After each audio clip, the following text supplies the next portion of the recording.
What is up, everybody? We got to talk about what's going on today. How's everybody doing? How you feeling? We got this dual streaming on YouTube and on X. So if you're watching on X, please retweet this, share it with your friends and family. Let them know where it is they can come and join an empowering crypto community of people that share crypto tools, resources, content, and of course, have this wonderful community.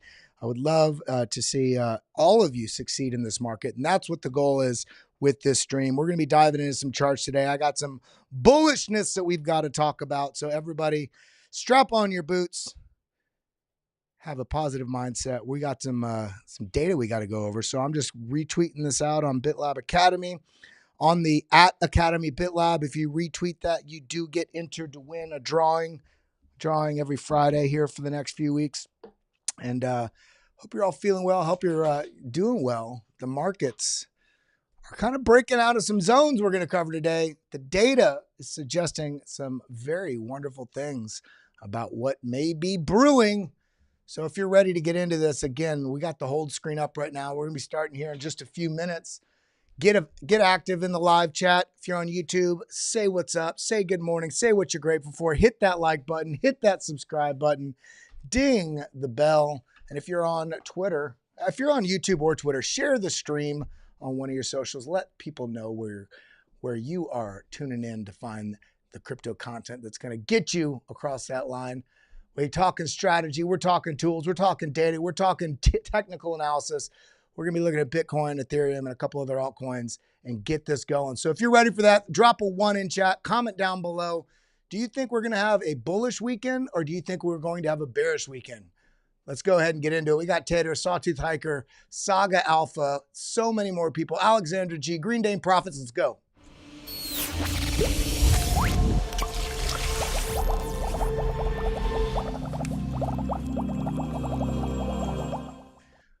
What's up, everybody? Good morning, good afternoon, good night, wherever you're tuned in from. I say all three of those because there's people all over the world that are tuned in. And I want to make sure you all feel welcome because you know what?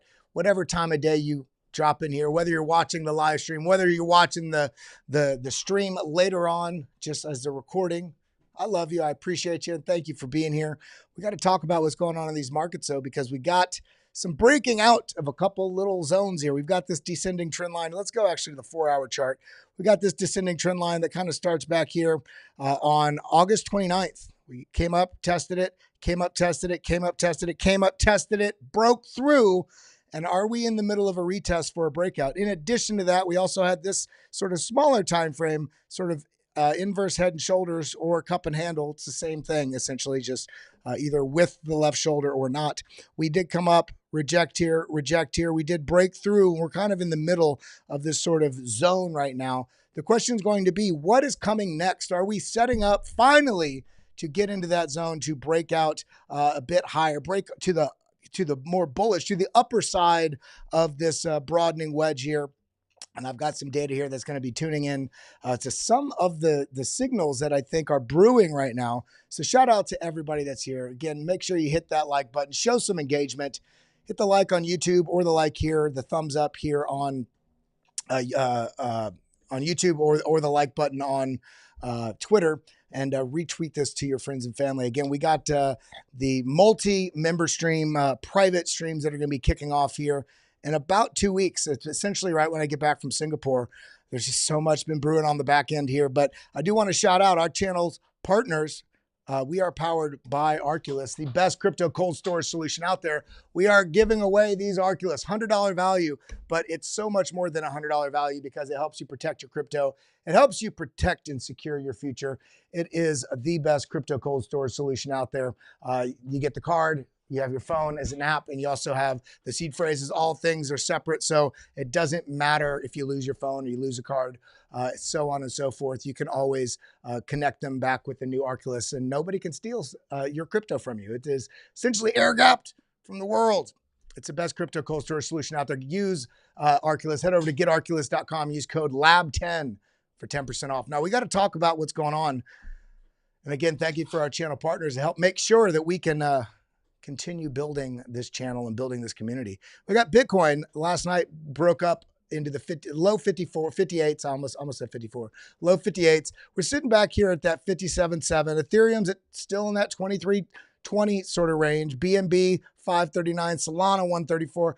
We're seeing just a little bit of stagnation, but with a bullish sort of bias here. We got SUI went up about 16, over 16. It was at 17 something percent, 18% earlier. PopCat also up. Never heard of Binary X. Binary X, maybe I'll have to look into that. About 11%. Beam, which Crypto Danks brought up on the channel here a few weeks ago, about 8%. Say up, near up. ASI, which is like Fetch and Ocean and AGIX. We're seeing some life kind of come back into the markets. And I've talked about this a few weeks ago. Actually, I talked about this all the way around even August 5th when we had that major dump to the downside. And that was that I think that we're going to see chop along the way between now and September 18th and a likely sort of speculative push up, some bullishness come back in the market leading up to that FOMC rate cut decision on September 18th, which is what we're seeing right now. We've seen all that chop leading up to this. And now what all eyes are on what's going to happen post September 18th, that FOMC rate decision, as well as, going into the end of the month, which is right on that timeline that I've been talking about. It's been on my chart for months. In fact, that timeline's been on the charts that I've shared with all of you on my Twitter and here on the BitLab daily live streams on YouTube and now also on X. That chart, April 19th, I talked about that 150 to 170 day timeline that I was looking at post-halving, which were about 146 days, I believe, 147. We'll see that on the charts in a few minutes. But I just want to say, shout out to my boy here, Dr. Harry Malinsky, crypto vet. I'm going to be seeing him in Singapore. So shout out to my boy and shout out to everybody that is here. You know what? I just want to let you know how much I appreciate you all as we've been building this over the last year and a half.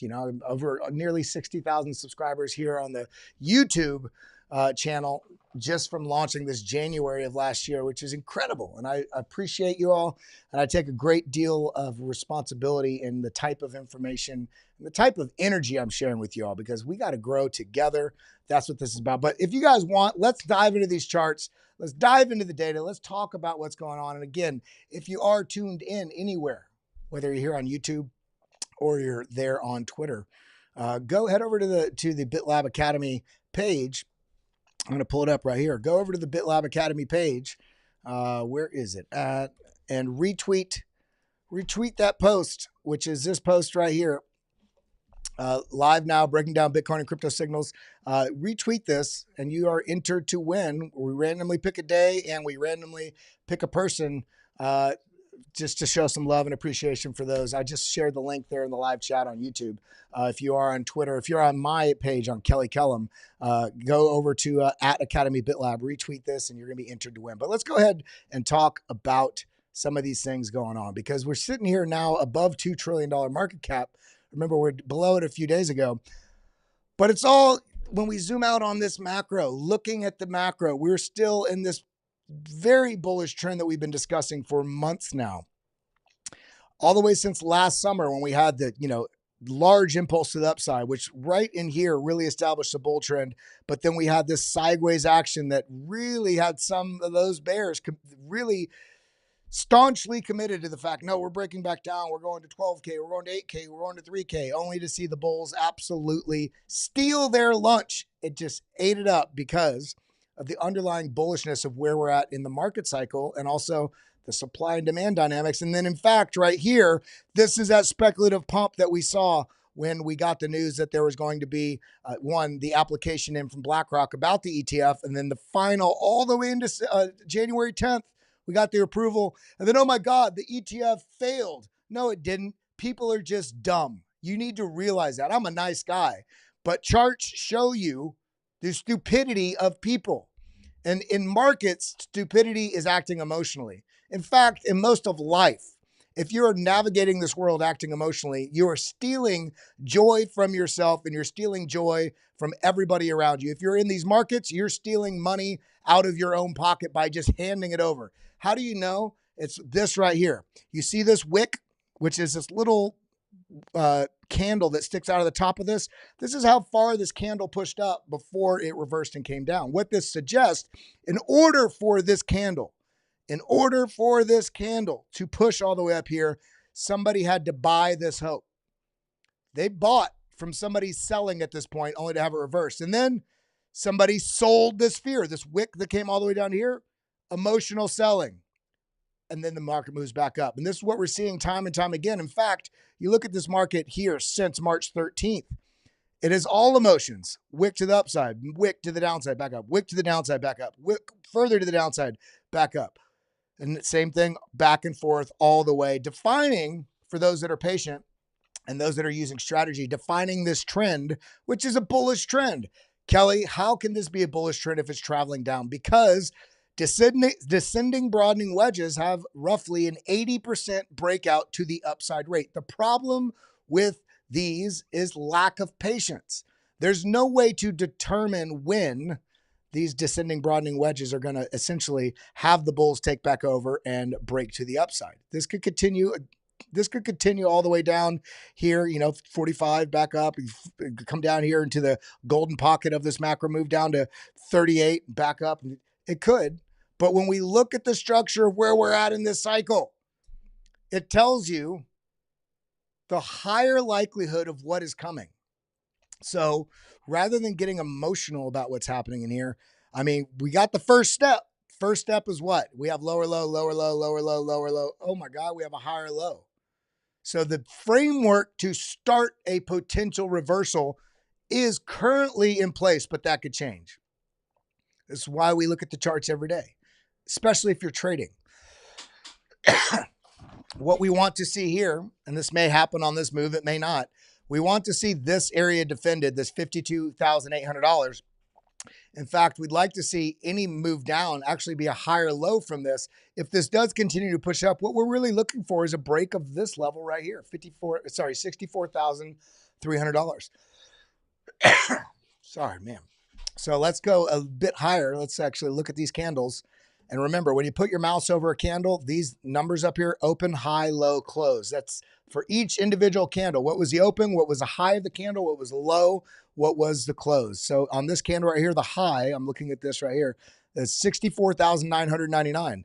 This one was 65,105. So technically speaking, for this to start pushing up, for us to define this as a higher low, because it's not really defined as a higher low until we have this bullish impulse take out the previous high, because then you have a higher low followed by a higher high. If this comes down here and just has a little retrace up and rolls over, this is not the low.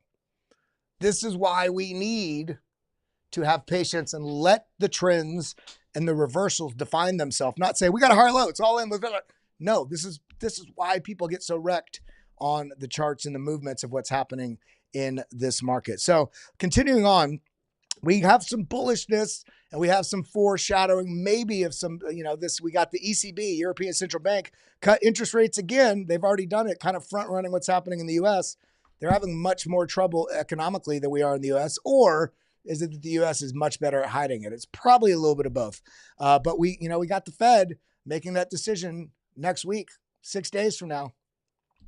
I'll be in Singapore when it happens, but I will be streaming us. I will be doing some content while I'm there. So don't fret. I'll keep you in the know. Now, continuing on, we also see other bullishness. These bullish fundamentals keep stacking up. Some of these don't immediately impact price, but you're seeing the rails for a bullish future based on the large amount of integrations that we're seeing with corporate, institution, and basically regulatory bodies. Damn it, keep coughing this week.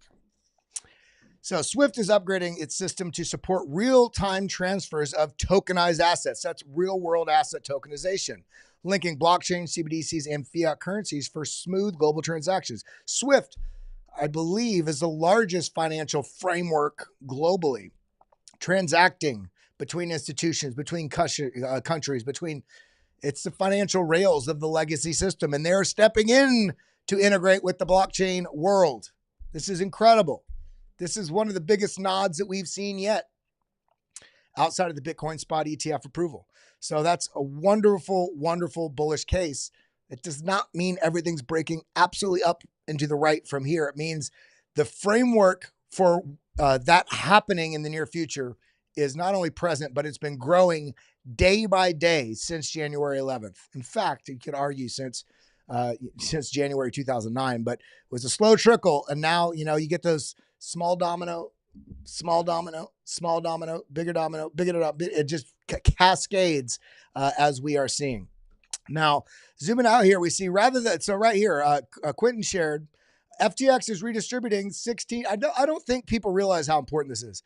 Remember we had the Mt. Gox FUD and the markets kind of reacted to it, but it also got all bound up and it didn't really, if you think about how much Bitcoin was redistributed, didn't really impact price. In previous cycles, in 2017, for instance, if we look at this chart, 2017, we saw 8 moves of 26 to 45%, like basically pullbacks on the market on the way up. And this cycle was 20%, 20%, 20%, 20%. We're just now getting our first sort of major pullback from the all-time high at 74,000 down to where we're at now. So that, considering with 140,000 Bitcoin being dropped on networks that has been held essentially in sort of custody of litigation, since Mt. Gox collapse, 10 years ago. So everybody's wondering, are they going to sell? Are they not? And we had some selling, and we just had a lot was just essentially held. So the fact that that didn't really impact price, and now we have FTX redistributing 16 billion, it's going to drop price, right? No, they're redistributing $16 billion in cash, not in custodied Bitcoin that people may choose to sell because they're scared of crypto or maybe hold. In this case, boom, what I said here, rather than sending crypto, which may cause some sell pressure or speculation of sell pressure, the concerns that we saw from Mt. Gox, this will be capital going back into the hands of crypto-minded people who will have the ability to reallocate or not. They might reallocate, they might not. The interesting thing about this is 16 billion. If people don't buy, it doesn't affect anything negative on the price. If they do buy, any buying is a net positive. So this is a $16 billion essentially savings bank, a little piggy bank with capital going back to people that have been essentially that 16 billion has been sidelined with the institution that basically completely failed. Do I think $16 billion is going back to the market? No. Could it be 4? Could it be 8? Could it be 12? It's yet to be seen, but it's every one of those dollars that comes in is essentially freed liquidity that can come back into the market. So I think this is coming in Q4. We're just now wrapping up Q3. So realize that. We have some very bullish things on the horizon, and it all lines up with the Fed rate cuts happening. We have that big election date in November. We've got Russia now settling international trade Bitcoin. China's looking to do the same. They're softening their policies regarding Bitcoin custody and also mining. We have, the level of bullishness of the framework underpinning Bitcoin now comparatively with any other cycle. It's more bullish than it's ever been. And people are looking at this price going, why isn't it going up? Because the institutions are holding it here. And we have no new retail engagement. You want to be bold. You want to buck the trend. You want to change your future. A strategy suggests, and this is not financial advice, strategy suggests you look to data that is building before price reacts. You don't jump in because price reacted. You get in before that move, and you do it in a smart way. You hedge yourself. You got to make sure you're doing it on your own risk allocation. But I know myself, I'm all in, baby. Now, continuing on, in addition to that $16 billion, this comes at a time, this is the most bullish chart you can see in Bitcoin. This is fuel for the asset, for risk assets to push higher. This is global liquidity. This is the sort of trajectory that global liquidity does, the gray line, and the blue line is the actual global liquidity. We're seeing this very in tandem with this sort of cycle that we see on global liquidity. Now we had the bottom saw here, much like we saw here, much like we saw here. So let's talk about that. 2018 into 2020. Remember 2020? We had that huge issue, shut down the world. Also in tandem with global liquidity rising, and this also, of course, was all that money printing and so forth. What happened in 2020 into 2021? Well, let's look at it. 2020, 2021. Let's stay on the 3-day on Bitcoin in this cycle. If we could come over here to, let me see if I can put this on into.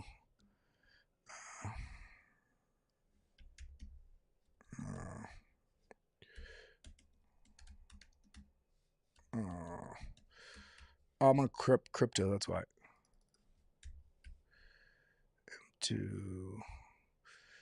I can't remember the damn thing. We can look at it right here. I show this to you guys on a regular basis, and that is this right here. This is that cycle 2016 into 2017. Hiccup there. Global liquidity also hicked up. So was it Bitcoin, or was it the fuel for the run wasn't there? When liquidity started ticking back up, look, this started ticking up before this went parabolic. This was the beginning of